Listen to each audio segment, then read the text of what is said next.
In the Gospel reading today, we see the people bringing a deaf man who also had a speech impediment to Jesus. And Jesus cures the man to the surprise of all. Jesus had been preaching and working miracles for a while, and so the people trusted him, although they weren't quite sure who he was. Although we may think that we know who Jesus is, do we really know?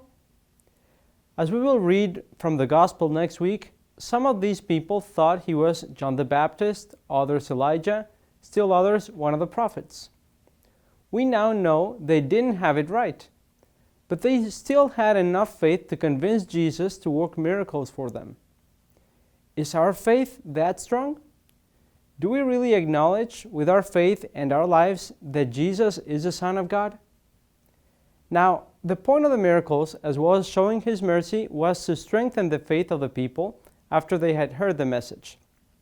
Through both the message and the miracles, Jesus gradually reveals to the people who he really is, starting with the apostles. Do we hear the message, or are we spiritually deaf sometimes? Do we listen to the words of Jesus, or do we choose to rather trust the serpent like Eve in the first reading? Very often we know in our hearts what God is telling us. We know what he's asking from us, but we choose to be deaf to his voice in our conscience. Let us try to identify what moments or in what aspects of our lives we are deaf to the teachings of Jesus. Let us ask the Holy Spirit to make us humble, so that we can beg the Lord, like these people did, to lay his hands on us and open our ears. Let us also ask him to give us his gift of fortitude, so that we can come out of our comfort zone to do as he tells us.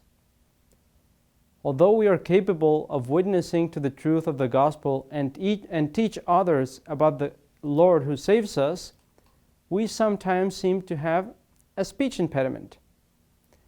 Only God can help us have the courage to open our hearts and listen to his words, which constantly challenge us out of our comfort zones.